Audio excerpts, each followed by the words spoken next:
Hello everyone, তোমরা যারা West Bengal school service কমিশনের জন্য প্রস্তুতি নিচ্ছ, তোমাদের সকলের সুবিধার্থে আজকে গ্রুপ সির যে ইম্পর্ট্যান্ট একটা পেপার সেটা হচ্ছে ইংলিশ। অনেকে ভয় করো, কিন্তু না, রেগুলার বেসিস ক্লাস আপডেট করো, দেখবে অনেক সহজ হয়ে যাবে। অর্থাৎ তোমরা যে 15 মার্ক পরীক্ষার ক্ষেত্রে থাকবে, 15 মার্কের 15ই স্কোর করতে পারবে যদি তোমরা রেগুলার বেসিস আপডেট করো। চলো আজকে সেট 2 আলোচনা করব এবং ধৈর্য সহকারে কিন্তু বুঝতে হবে, প্রতিদিন ক্লাস অ্যাটেন্ড করতে হবে। ওকে, দেখো voice change most important topic. Voice change, narration change পরীক্ষার ক্ষেত্রে কিন্তু অবশ্যই প্রশ্ন থাকবে। দেখো 2016 সালের যদি প্রশ্ন তোমরা দেখো তাহলে দেখতে পাবে সেখান থেকে অবশ্যই প্রশ্ন পরীক্ষায় ছিল, এবারেও থাকবে। ওকে, দেখো এক এক করে তাহলে আমি পুরো ডিটেল আলোচনা করি, পুরো ডিটেল আলোচনা করব, ঠিক আছে। দেখো প্রথমে রয়েছে, দেখো সি রাইটস এ লেটার। তো আমরা দেখো প্রথমে দেখব যেটা কোন টেন্সে আছে। আমরা জানি যে এই যে দেখো সি রয়েছে, এটা আমরা সাবজেক্ট বলবো, আর রাইটসকে বলবো আমরা ভার্ব, এবং এ লেটারকে বলবো আমরা অবজেক্ট। তো আমরা জানি যে সাবজেক্ট যদি থার্ড পারসন সিঙ্গুলার নাম্বার হয় তাহলে ভার্বের সাথে এস বা ইএস যুক্ত হয়েছে, দেখতে পাচ্ছ। তাহলে এটা আমরা নিঃসন্দেহে কী করব বলো, আমরা সিম্পল প্রেজেন্ট করব, সিম্পল প্রেজেন্ট। আর আমরা জানি যে সিম্পল প্রেজেন্ট যদি হয় তাহলে সেটাকে যদি আমরা প্যাসিভ করি তাহলে অবশ্যই আমাদের অ্যাম অথবা ইজ অথবা আমাদের আর ব্যবহার হয়। তবে একটা জিনিস খেয়াল রাখবে, অ্যামটা আমরা ব্যবহার করি আয়ের পরে, ইজ ব্যবহার করি সিঙ্গুলার যদি থাকে, আর ব্যবহার করি যদি আমাদের প্লুরাল সাবজেক্ট থাকে। ক্লিয়ার এতদূর? আচ্ছা, দেখো তো অবভিয়াসলি এখানে যে সঠিক উত্তর হবে সেটা হচ্ছে অপশন সি। এবার প্রশ্ন হচ্ছে কেন অপশন সি সঠিক উত্তর হচ্ছে। দেখো এ লেটার, এটা অবজেক্ট, অ্যাক্টিভের ক্ষেত্রে আমাদের সাবজেক্ট ব্যবহার হয়, তোমরা সকলে জানো। তো এ লেটার আমরা ব্যবহার করলাম একটা চিঠি, যেহেতু সিঙ্গুলার তাহলে অবশ্যই সিঙ্গুলারের ক্ষেত্রে আমরা কি ইজ ব্যবহার করব। দেখো ইজ ব্যবহার হয়ে গেছে, ব্যাস হয়ে গেল। আচ্ছা, তারপরে আমাদের সবসময় খেয়াল রাখতে হবে যখন আমরা প্যাসিভ করব তখন সবসময় ভার্বের প্যাসিভের ক্ষেত্রে থার্ড ফর্ম ইউজ হবে। তো এখানে দেখো এর রাইটস রয়েছে, ভার্বের প্রথম ফর্ম রয়েছে রাইট, রোট, রিটেন, আমরা ব্যবহার করবো রিটেন, ভার্বের থার্ড ফর্ম। তারপরে দেখো আমাদের কমপ্লিট হয়ে গেল। এবারে আমাদের এই যে সাবজেক্ট রয়েছে সি, এটাকে অবজেক্ট হিসাবে ব্যবহার করতে হবে। তো আমরা অবশ্যই অবজেক্ট ব্যবহার করব বাই লেখার পরে। আমরা সি ছিল বলে আমরা হার ব্যবহার করলাম। আমি আশা করব সকলে বুঝতে পেরেছো। যদি বুঝতে না পারো কমেন্টে কমেন্ট করো, আমি অবশ্যই আরও পরবর্তী ক্লাসে আরও ডিটেল বুঝিয়ে দেবো। ওকে, এবারে আমরা পরবর্তী প্রশ্নে যদি চলে আসি তাহলে তোমরা দেখতে পাবে প্রশ্নটা ভালো করে একবার রিড করে নাও। দেখো এখানে বলা হচ্ছে the cake was eaten by the children. দেখো এটা একটা গুরুত্বপূর্ণ, খেয়াল করো, এটা অ্যাক্টিভ ভয়েসে করতে হবে। এটা আপনার প্যাসিভ রয়েছে, কেন আমরা বলছি প্যাসিভ রয়েছে, কারণ এখানে বাই রয়েছে। তাহলে নিশ্চয়ই আমরা সর্বতোভাবে দেখতে পেলে আমরা বুঝতে পারবো এটা প্যাসিভে রয়েছে। তো প্যাসিভ থেকে অ্যাক্টিভ করতে হবে, অর্থাৎ এই যে এখানে দ্য চিলড্রেন ব্যবহার হয়েছে, এটা কি অ্যাক্টিভের ক্ষেত্রে সাবজেক্ট ছিল, আর এখানে প্যাসিভ ব্যবহার হয়েছে। তো আমরা দ্য চিলড্রেন দেখতে পাচ্ছি এটা অবজেক্টে ব্যবহার হয়েছে। তো প্রথমে আমরা দ্য চিলড্রেন ব্যবহার করবো। আরেকটা জিনিস খেয়াল রাখো, এই যে ওয়াজ ব্যবহার হয়েছে না, ওয়াজ কখন ব্যবহার হয়? আমরা জানি যে অ্যাক্টিভের ক্ষেত্রে যখন আমাদের সিম্পল প্রেজেন্ট থাকে, সিম্পল পাস্ট থাকে, সিম্পল পাস্ট যখন থাকে তখন আমরা যখন প্যাসিভ করব তখন আমাদের ওয়াজ বা ওয়্যার ব্যবহার হয়। ওয়াজ বা ওয়্যার, ওয়াজ হয় সিঙ্গুলার ক্ষেত্রে, ওয়্যার হয় আমাদের প্লুরালের ক্ষেত্রে। আশা করি ক্লিয়ার হয়ে গেছে। ওকে, তো দেখো এই যে সিম্পল পাস্ট, দ্য ওয়াজ বা ওয়্যার, তো আমরা দেখো দ্য চিলড্রেন ব্যবহার করব, সাবজেক্ট হিসাবে চিলড্রেন ব্যবহার করব। আর আচ্ছা তোমরা একবার দেখে নাও, যে চেষ্টা করো সঠিক উত্তর কোনটা হয়ে গেছে। দেখো প্রথমে আমরা অবশ্যই অপশন বি কে করবো, কেন? দেখো চিলড্রেন, দ্য চিলড্রেন ব্যবহার করলাম। তারপর আমরা জানি যে সিম্পল পাস্টের ক্ষেত্রে নিয়ম হচ্ছে সাবজেক্ট প্লাস ভার্বের সেকেন্ড ফর্ম। এটা হচ্ছে সিম্পল পাস্টের স্ট্রাকচার, সেন্টেন্স স্ট্রাকচার আর কি। তো অবশ্যই এখানে দেখো ইটেন ব্যবহার হয়েছে, মানে আমরা জানি প্যাসিভের ক্ষেত্রে সবসময় ভার্বের থার্ড ফর্ম ব্যবহার হয়। তো আমাদের ভার্বের সেকেন্ড ফর্ম ব্যবহার করবো ইট। দেখো আমরা ফার্স্ট ফর্ম জানি ইট, আর সেকেন্ড ফর্ম জানি আমরা অ্যাট, আর থার্ড ফর্ম হচ্ছে আমাদের ইটেন। ঠিক আছে, তাহলে আমরা এই এইটা ব্যবহার করব। দেখো অ্যাট ব্যবহার হয়েছে, ঠিক আছে। The children at the cake, অবশ্যই এই যে তোমাদের এখানে সাবজেক্ট ব্যবহার হয়েছে। প্যাসিভের ক্ষেত্রে সাবজেক্ট কোনটা ব্যবহার হয়? যদি অ্যাক্টিভের ক্ষেত্রে সেটা অবজেক্টে থাকে তখন প্যাসিভ হয়। তাহলে দেখ কি এক অবজেক্ট আমরা ব্যবহার করলাম। ক্লিয়ার? চলো নেক্সট।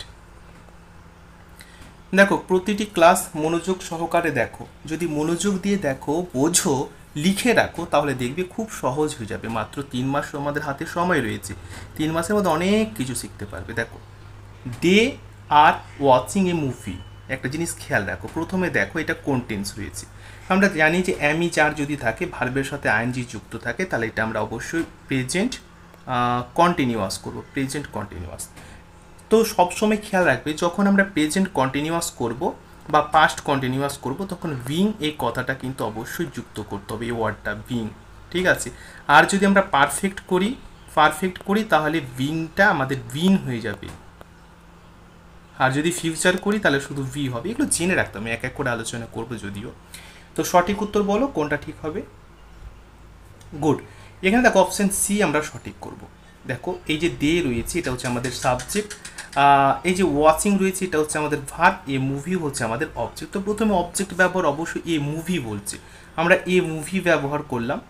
তারপরে দেখো ওই টেন্সেই থাকবে এ মুভি, যেহেতু একটি মুভির কথা বলা হচ্ছে সেহেতু ইজ ব্যবহার হচ্ছে। আমরা জানি, এর আগে আমি তোমাদের বললাম, ইজ আমরা তখনই ব্যবহার করব যখন সাবজেক্ট আমাদের সিঙ্গুলারে ব্যবহার হবে।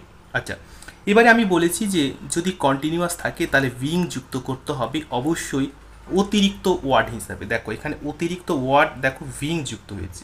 তারপরে প্যাসিভের ক্ষেত্রে সবসময় আমি তোমাদের বলেছি ভার্বের থার্ড ফর্মটা করতে ভুলবে না। এখানে ওয়াচ রয়েছে, ওয়াচের থার্ড ফর্ম অবশ্যই তোমরা ইডি যুক্ত করবে, লাস্টে ওয়াচের সাথে ইডি যুক্ত করে দেবে। ঠিক আছে?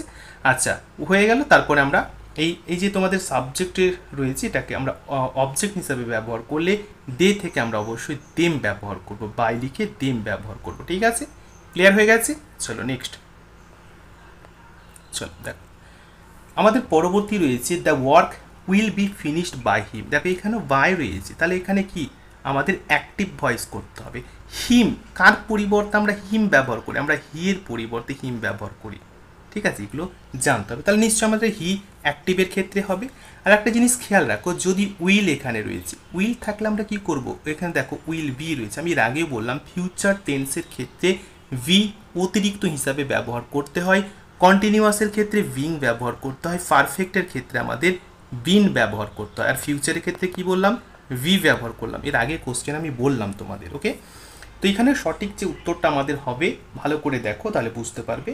হয়ে গেছে, অপশন ডি সঠিক অ্যান্সার। দেখো প্রথমত হিমের পরিবর্তে আমরা অবশ্যই দেখো হি ব্যবহার করেছি, আর এখানে বি তো আমাদের অতিরিক্ত ওয়ার্ড হিসেবে ব্যবহার হয়েছে, তাহলে হি উইল অবশ্যই আমরা হি এর পরে উইল ব্যবহার করব। ওকে, তারপর দেখো এখানে ফিনিশড রয়েছে, এটা কি? এটা প্যাসিভের ক্ষেত্রে তো অবশ্যই থার্ড ফর্ম ব্যবহার হয়েছে, কিন্তু অ্যাক্টিভের ক্ষেত্রে আমরা অবশ্যই তার প্রথম ফর্ম ব্যবহার করব, ফিনিশ।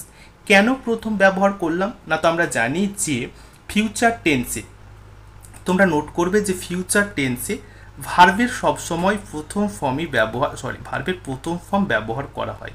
আমি আবারও রিপিট করছি, ফিউচার টেন্সে ভার্বের প্রথম ফর্ম সবসময় ব্যবহার করা হয়। তো দেখো ফিনিশ ব্যবহার হয়েছে, মানে ভার্বের প্রথম ফর্ম এখানে অবশ্যই ব্যবহার করা হয়েছে। হয়ে গেল। তারপরে দেখো এই যে দ্য ওয়ার্ক রয়েছে, এটা কি? এটা প্যাসিভের ক্ষেত্রে সাবজেক্ট, কিন্তু এটা অবজেক্ট হিসাবে ছিল অ্যাক্টিভের ক্ষেত্রে। দেখো দ্য ওয়ার্ক অ্যাক্টিভ হিসাবে এখানে মানে তোমাদের অবজেক্ট হিসাবে এখানে ব্যবহার করা হয়েছে অ্যাক্টিভের ক্ষেত্রে। ক্লিয়ার? চলো নেক্সট। ওকে, দেখো এখানে নেক্সট বলছে রাভি ব্রোক দ্য উইন্ডো। দেখো ভালো করে খেয়াল রাখো, রাভি ব্রোক দ্য উইন্ডো। দেখো এখানে হচ্ছে সাবজেক্ট, এবং সাবজেক্টের পরে এই যে ভার্ব রয়েছে, ভার্বের কিন্তু সেকেন্ড ফর্ম রয়েছে।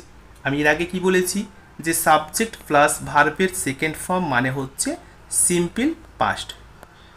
সিম্পল পাস্ট বলেছি না বলিনি? আচ্ছা, সিম্পল পাস্ট থেকে অবশ্যই প্যাসিভের ক্ষেত্রে আমি বলেছি যে ওয়াজ বা ওয়্যার যুক্ত করতে হবে। ওয়াজ ব্যবহার হয় সিঙ্গুলার, ওয়্যার ব্যবহার হয় প্লুরালের ক্ষেত্রে। তো এখানে সঠিক যে উত্তরটা হবে তোমাদের সেটা হচ্ছে, সবাই চেষ্টা করো আগে। হয়ে গেছে? ওকে, গুড।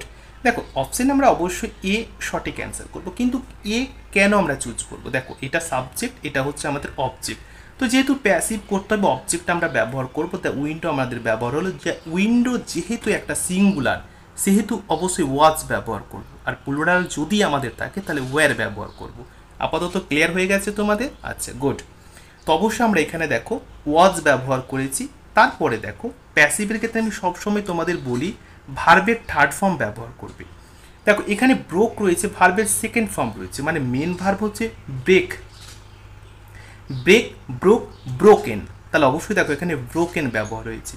আর হয়ে গেল, তারপরে আমরা যখন এখানে রাভিটা লিখবো তখন রাভি ব্যবহার হয়েছে। কিন্তু সেম কেন ব্যবহার হলো? আমরা জানি যে যদি আমাদের নাউন থাকে প্যাসিভের ক্ষেত্রে নাউনই বসবে, নো চেঞ্জ, কোনো চেঞ্জ হবে না। আর যদি আমাদের প্রোনাউন থাকে তাহলে কিন্তু চেঞ্জ করব। যেমন প্রোনাউন তোমাদের হি, হি থেকে আমরা হিম ব্যবহার করব, তারপরে দে থেকে আমরা দেম ব্যবহার করব। ঠিক আছে, এগুলো আমাদের প্রোনাউন থাকলে আমরা এটা ব্যবহার করব। সি থেকে হার ব্যবহার করব। ঠিক আছে, আশা করি ক্লিয়ার হয়ে গেছে। দেখো পরবর্তী আপডেট যদি তোমরা পেতে চাও এবং ইংলিশে স্কোর ভালো করতে চাও তাহলে লাইক এবং সাবস্ক্রাইব করে অবশ্যই পাশে থাকো। নেক্সট ক্লাস ভালো করে দেখো, প্রত্যেকটা ক্লাস তোমাদের ক্ষেত্রে কিন্তু মোস্ট ইম্পর্টেন্ট। তো আজকে আপাতত এটুকুই।